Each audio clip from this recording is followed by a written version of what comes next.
my dear students, so yesterday we had completed the positional isomerism. आज हमारी structural isomerism की last जो है वो practice है, that is the functional group isomerism. Okay, so let's start with the functional group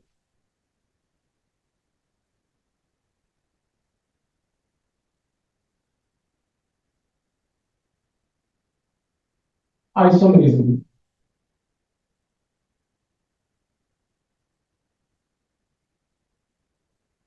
Okay guys, so what is the functional group isomerism? ये मैं आप लोगों को बार बार जो प्रैक्टिस करवा रहा हूँ, आप लोग प्लीज इसको प्रैक्टिस कर लिया करें, क्योंकि ये आइसोमेरिज्म का जो टॉपिक है ना, ये बहुत तंग करता है। तो इसीलिए जब मैं आपको कहता हूँ ना प्रैक्टिस करो, इसमें आप लोगों के हाथ से गुजरी हुई चीज आपको पक्की होती चली जाएगी। तो I would suggest all of you कि प्लीज आप लोगों को जिस तरह मैं कहा करूँ, उसको वो मेरा तरीका दिखा करो कि मैं किस तरीके से बना रहा हूँ। You have to copy that method. ठीक है जी। So let's start, my dear students, with the functional group isomerism. तो functional group isomerism में different चीजें जो है वो आ जाती हैं। सबसे पहली जो चीज हम लोग करते हैं that is aldehyde and ketones. ठीक है जी। aldehyde और ketones जो होते हैं मेरे बच्चों, they are functional group isomerism. दोनों का functional group different है। एक में एल्डिहाइड ग्रुप है और एक में कीटोन ग्रुप है, लेकिन दोनों जो है वो एक दूसरे के स्ट्रक्चरल आइसोमर्स होते हैं जी। लेट्स सपोज मैं यहाँ पे 4 कार्बन वाले लेता हूँ, C4 H8 और O। एल्डिहाइड और कीटोन में एक ऑक्सीजन होता है जी। तो इसको अगर हम लोग ड्रॉ करेंगे तो 4 कार्बन है, 4 कार्बन ड्रॉ करके ये एंड पे C डबल बॉन्ड O लगा दें, तो ये आपका एल्डिहाइड ग्रुप बन गया। इसका नाम होगा ब्यूटानल। ठीक है जी। अब सी डबल बॉन्ड ओ की पोजीशन चेंज करके आप लोग जो है, okay, so anyways if you shift this C double bond O from here to here, तो ये अब आपका कीटोन बन गया है। कीटोन में सी डबल बॉन्ड ओ के दोनों तरफ कार्बन होते हैं, तो this is called as the butane.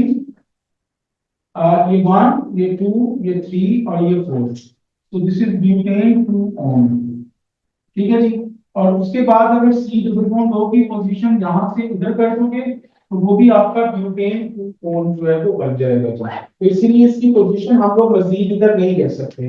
अब आप लोग क्या करें, स्ट्रेट चेन में 3 कार्बन ले लें, सी डबल बॉन्ड ओ, एक कार्बन को ब्रांच में लगा दें, तो लॉन्गेस्ट चेन 1 2 3, 2 के ऊपर ये ब्रांच लगी हुई है, तो 2 मिथाइल। ठीक है। C double bond O end पे है, तो this is the aldehyde, so this is propanal. Aldehyde के एंड पे एन जो है वो आ रहा होता है। इसके अलावा कोई और इसकी फॉर्म नहीं बन सकती। क्यों? क्योंकि अगर मैं इसको सी डबल बॉन्ड ओ को इधर लेके आऊं और यहाँ पे ब्रांच लगाऊं, तो इस कार्बन के साथ देखिए 1 2 3 4 और 5 बॉन्ड्स बन जाते हैं, विच इज नॉट पॉसिबल। तो इसके सिर्फ ये 3 ही आइसोमर्स बनेंगे।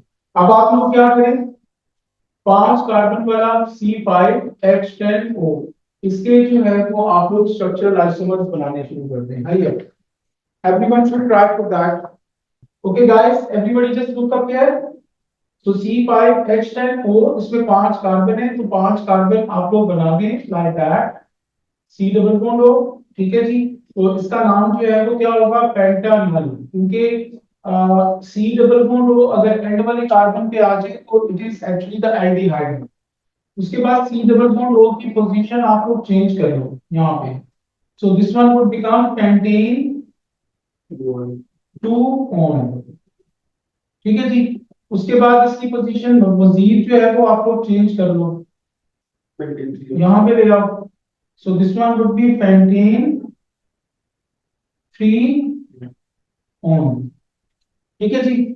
अब मजीद इसकी पोजीशन अगर इधर लेके आते हैं तो भाई काउंटिंग इधर से शुरू हो जाएगी, the name would remain same. तो इसको चेंज नहीं कर सकते। अब हम क्या करेंगे, 4 कार्बन स्ट्रेट चेन में बना लेते हैं। सी डबल बॉन्ड और 1 carbon is present in the branch, so this one 1 2 3 4, so this is 2 methyl butanol. Okay, and then change the position of the branch. Branch को यहाँ पे ले आओ तो 1 2 3 4, so this is 3 methyl butanol. After that you should change the position of C double bond O. एक carbon को branch में लगाया है, so 1 2 3 and 4, so this is 3 methyl butane 2 on. ठीक है जी। उसके बाद मजीद इसकी पोजीशन जो है वो सी डबल बॉन्ड O की हम आगे पीछे नहीं कर सकते with 4 carbon in the straight chain. Now you should take the 3 carbon in the straight chain और 2 कार्बन को ब्रांच में लगा दो इस तरह करके। तो ये 1 ये 2 ये 3, तो 2 डाइमिथाइल, तो 2 डाइमिथाइल प्रोपानॉल बन जाएगा। ठीक है जी। तो ये देखें इसके कितने बन गए हैं, 1 2 3 4 5 6 7, तो इसके 7 आइसोमर्स जो है वो बन गए हैं with aldehyde and ketone.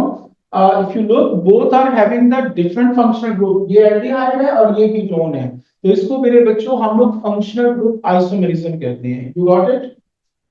Okay my dear students, now the next thing we are going to start, that is carboxylic acid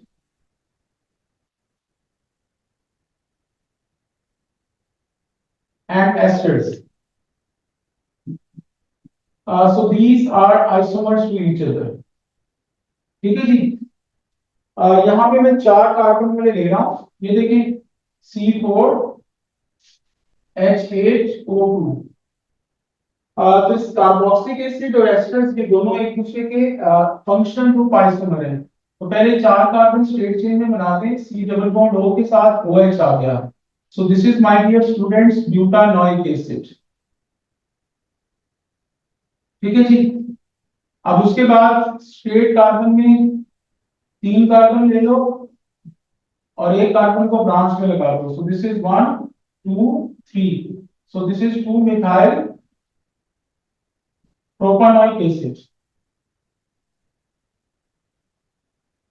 ठीक है जी। देन इसकी मजीद जो है ब्रांच की पोजीशन चेंज नहीं हो सकती और कार्बोक्सिलिक एसिड तुम्हें पता है सेंटर में नहीं आ सकता, it is always present at the terminal carbons. इसका मतलब ये है कि कार्बोक्सिलिक एसिड के सिर्फ ये 2 बन रहे हैं। अब हम क्या करेंगे, एस्टर्स के बनाते हैं। तो एस्टर्स के जब भी बनाने हैं उसके लिए ये तरीका देखते जाओ। ये देखें सी डबल बॉन्ड O के साथ O लिख लो। ठीक है जी। टोटल 4 कार्बन है, एक कार्बन इधर आ गया, बाकी 3 कार्बन इधर लगा दो और इधर हाइड्रोजन। ठीक है जी। इनकी नेमिंग मैं नहीं बता रहा, वैसे ये प्रोपाइल मेथनोएट है क्योंकि यहाँ से 2 हिस्से कर देते हैं। अब इसका जरा तरीका गौर से देखते जाओ। नेक्स्ट क्या करना है, सी डबल बॉन्ड O के साथ O, इधर 3 कार्बन है, 2 कार्बन ले लो, एक कार्बन ब्रांच में लगा दो, ये इस तरह। ठीक है। अब मजीद कोई और ब्रांच नहीं बन सकती विद 3 कार्बन। अब तुम लोग क्या करो, सी डबल बॉन्ड O के साथ O, इधर 2 कार्बन ले लो और एक कार्बन इधर बढ़ा दो। अब इसमें ब्रांच नहीं बन सकती, इसमें भी नहीं बन सकती। आगे चलते हैं, सी डबल बॉन्ड O के साथ O, एक कार्बन इधर, 3 कार्बन होंगे, इसमें भी कोई ब्रांच नहीं बन सकती। तो इसका मतलब है इसके लिए टोटल आइसोमर्स बन गए। मैं आपको एस्टर्स की ब्रांचेस बनाने का तरीका बताता हूँ। ये देखें, सपोज करें सी डबल बॉन्ड O के साथ O, इधर 5 कार्बन है, सपोज कर रहे हैं, ये टोटल 6 कार्बन वाला जो है वो एस्टर है। अब इसके जरा देखते जाओ कि क्या क्या फॉर्म्स बन सकती हैं। 6 कार्बन ऑक्सीजन की साइड में है, तो इसके कितने आइसोमर्स बन सकते हैं, देखते जाओ जरा। ये देखें, सी डबल बॉन्ड O के साथ O, 5 कार्बन स्ट्रेट चेन में लगा दो, 5 ही है टोटल, 4 लगा दो, एक कार्बन ब्रांच में। अब उसके बाद सी डबल बॉन्ड O के साथ O, 4 कार्बन स्ट्रेट चेन में, ये ब्रांच की पोजीशन चेंज कर दो। उसके बाद सी डबल बॉन्ड O के साथ O, ये ब्रांच की पोजीशन मजीद चेंज कर दो, तो 4 कार्बन यहां पे ले आओ। ठीक है जी। उसके बाद इसको मजीद यहाँ पे नहीं ला सकते, क्यों नहीं ला सकते, क्योंकि अगर आप लोग इसको यहाँ पे ले आओगे तो वो कंटिन्यूस चेन वो वाली बन जाएगी। ठीक है जी। अब क्या करेंगे, 2 कार्बन को ब्रांच में बना देंगे, यानी 3 कार्बन 2 कार्बन इस तरह ब्रांच में। ठीक है जी। उसके बाद सी डबल बॉन्ड O के साथ O, अब दोनों कार्बन की पोजीशन चेंज कर दो। ठीक है। उसके बाद मजीद चेंज कर सकते हैं, सी डबल बॉन्ड ओ के साथ ओ, ये 3 कार्बन है, दोनों कार्बन इधर लगा दो। ठीक है जी। तो बताने का मकसद ये है कि अभी तो ये 5 कार्बन से देखो ऑक्सीजन वाली साइड पे कितने ज्यादा आइसोमर बन गए हैं। ठीक है। तो इसीलिए ये एस्टर्स जो है, अब ये देखो, अब मजीद जो है वो अगर आपने इसकी ब्रांचेस करनी है तो मजीद branches I think not possible. क्यों नहीं पॉसिबल? क्योंकि सी डबल बॉन्ड ओ के साथ ओ अगर मैं 3 कार्बन लेता हूं तो 2 कार्बन, सॉरी, 2 कार्बन लेता हूं तो वो दोनों इधर ब्रांच में लगा दूंगा, तीसरा मैं नहीं लगा पाऊंगा। तो इसीलिए ये नहीं बन सकता। अब तुम लोग क्या करोगे, सी डबल बॉन्ड ओ के साथ ओ, इधर आप 4 कार्बन ले लो पहले स्ट्रेट चेन में और 1 कार्बन इधर बढ़ा दो, फिर इनकी ब्रांचेस बना दो। सी डबल बॉन्ड ओ के साथ ओ, 3 कार्बन लेके एक ब्रांच। ठीक है जी। और इधर कार्बन। मेरी बात समझ लग रही है जैद? तुझे भी, असर तुझे भी? जी sir. Ji sir.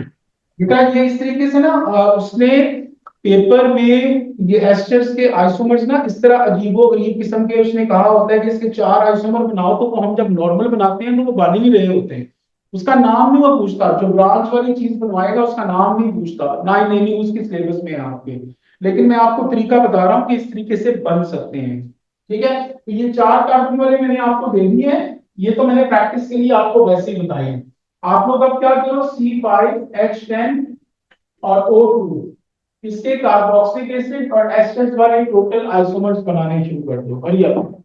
Okay my dear students, you got C5H10 O2, 5 carbon वाले आइसोमर बनाने। तो इसमें पहले 5 कार्बन स्ट्रेट चेन में बना दें, C डबल बॉन्ड O के साथ OH है, सो दिस इज पेंटानोइक एसिड। उसके बाद 4 कार्बन स्ट्रेट चेन में बना दें। ठीक है जी। और एक कार्बन को ब्रांच में लगाते हैं, 2 मिथाइल ब्यूटानोइक एसिड। उसके बाद 4 कार्बन स्ट्रेट चेन में बनाते हैं, ब्रांच की पोजीशन चेंज करते हैं, 3 मिथाइल ब्यूटानोइक एसिड। उसके बाद 3 कार्बन लगाते हैं और यहाँ पे 2 कार्बन इस तरह ब्रांच में लगाते हैं, सो this is 2 dimethyl propanoic acid. उसके बाद इसके कार्बोक्सिलिक एसिड के मजीद पॉसिबल नहीं है। अब एस्टर्स के बनाते हैं, तो एस्टर्स में पहले सी डबल बॉन्ड ओ के साथ ओ लिख लो और उसके बाद टोटल 5 कार्बन है तो 4 कार्बन इधर लगा दो। ठीक है जी। उसके बाद सी डबल बॉन्ड ओ के साथ ओ, 3 कार्बन इधर लगा दो और एक कार्बन ब्रांच में। उसके बाद सी डबल बॉन्ड ओ के साथ ओ, ब्रांच की पोजीशन चेंज कर दो लाइक दैट। फिर उसके बाद सी डबल बॉन्ड ओ के साथ ओ। ठीक है जी। और उसके बाद आ, 2 कार्बन स्ट्रेट चेन में लगा दो, 2 कार्बन को ब्रांचेस में लगा दो लाइक दैट। ठीक है जी। उसके बाद सी डबल बॉन्ड ओ के साथ ओ ब्रांच और मजीद पॉसिबल नहीं है with 4 carbon on the right hand side. Now what should you do? अब आप 3 कार्बन इधर ले लें, 1 2 3, एक कार्बन ब्रांच में लगा लें। उसके बाद सी डबल बॉन्ड ओ के साथ ओ, 3 कार्बन है, 2 कार्बन बना के एक कार्बन ब्रांच में लगा दें। ठीक है जी। उसके बाद सी डबल बॉन्ड ओ के साथ ओ, कोई और पॉसिबिलिटी नहीं है तो अब इधर 2 कार्बन लेते हैं, इधर 3 कार्बन बना दें। इधर भी कोई ब्रांच नहीं बन रही, इधर भी नहीं बन रही। आगे चलते हैं, सी डबल बॉन्ड ओ के साथ ओ, इधर एक कार्बन कर दें और इधर 1 2 3 4। अब इसमें ब्रांच बन सकती है, सी डबल बॉन्ड ओ के साथ ओ, ये कार्बन, ये 2 कार्बन बना के एक carbon branch. So if you look how much we have found, 1 2 3 4 5 6 7 8 9 10 11 12 13। मेरे साथ में तू क्या, तो मेरे बने ही 7 है। इसको ही काउंट किया था ना, ऐसे ही टोटल बता ना यार, 12 क्या करोगे? ज्यादा बने थे, ये तो रह गए थे। अच्छा, पता चल गया आप ये बोले? हाँ जी सर। असद, उजैर बेटा, ये पता चल गया बच्चे? जी सर। जी सर। चलिए जी। आखिरी चीज फंक्शनल ग्रुप आइसोमरिज्म में रह गई है, that is alkenes and cycloalkanes, they are isomers. Okay my dear students, the next one that is the third one, that is alkenes and cycloalkenes. Alkenes and cycloalkenes. Alkenes और cyclo alkanes में कह रहा हूँ, single bond वाली cyclic form. ये एक दूसरे के आइसोमर होते हैं। मसलन ये देखिए C4H8 है, ठीक है जी। तो ये देखिए, ये तुम्हारा ब्यूटवानीन है, ये कल भी मैंने बताया था। ये ब्यूटूइन है। उसके बाद यहाँ पे डबल बॉन्ड, ये ब्यूट्रीन है। और उसके बाद इस तरीके से साइक्लिक फॉर्म में ये बना दो तो दिस इज साइक्लोब्यूटेन। और उसके बाद 3 कार्बन इस तरह बना के एक कार्बन को ब्रांच में लगा दो, सो this is methyl cyclopropane. Methyl cyclopropane. तो ये इसके आइसोमर्स बन जाते हैं। तो आपके जो ये साइक्लिक फॉर्म्स होती हैं एल्कीन की, जिनमें सिंगल बॉन्ड होता है, इनके carbon hydrogen they are exactly same as the alkenes. तो पेपर में ना एक दो दफा क्वेश्चन भी उसने पूछा हुआ है कि हमारे पास एक ऐसा कंपाउंड है जिसका फॉर्मूला जो है वो उसने बोला है कि CnH2n है, but it does not react with the aqueous bromine. तो भाई एक्वस ब्रोमीन के साथ अगर रिएक्ट नहीं करता तो उसमें डबल बॉन्ड नहीं है। तो जब डबल बॉन्ड नहीं है तो सिंगल बॉन्ड होंगे, तो that would be the cycloalkene. Okay, तो आप लोग 5 कार्बन वाले बनाने शुरू कर दो, C5H10।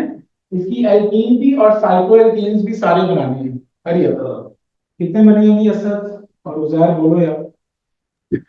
फिर साइक्लो एल्केन के 3 बने हैं और एल्कीन्स के 4। सर ये मुझे लग रहा है सर, मेरे एल्कीन तो बन गए सारे सर, मुझे ये साइक्लो एल्कीन नहीं समझ आ रहा किस तरह बनाते हैं। ये देखना उजैर, ये देखिए 5 कार्बन इस तरह साइक्लिक फॉर्म में पहले बना रहे हैं, ये साइक्लोपेंटेन है यार, ठीक है। अब तुम क्या कर, 4 कार्बन ले रहे साइक्लिक फॉर्म में, एक कार्बन को ब्रांच में लगा दें, तो दिस इज मिथाइल साइक्लोब्यूटेन,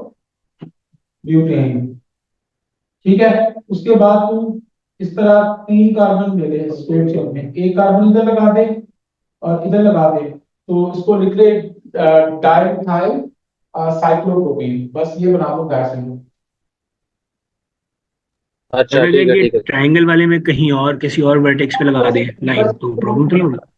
ये देखो, यानी एक इधर लगा दो एक इधर लगा दो, तो इसको 1 2 कर लो, तो 1 2 डाइमिथाइल साइक्लोप्रोपेन ये वाला बनेगा। 1 1 डाइमिथाइल साइक्लोप्रोपेन, तो वो तो ऑटोमेटिकली बन जाता है। लेकिन वो इतनी ज्यादा ठीक है डिटेल सर। डिटेल में नहीं जा रहा, इसीलिए तुम लोग यहाँ तक भी रखो तो इट्स ओके। ठीक है सर।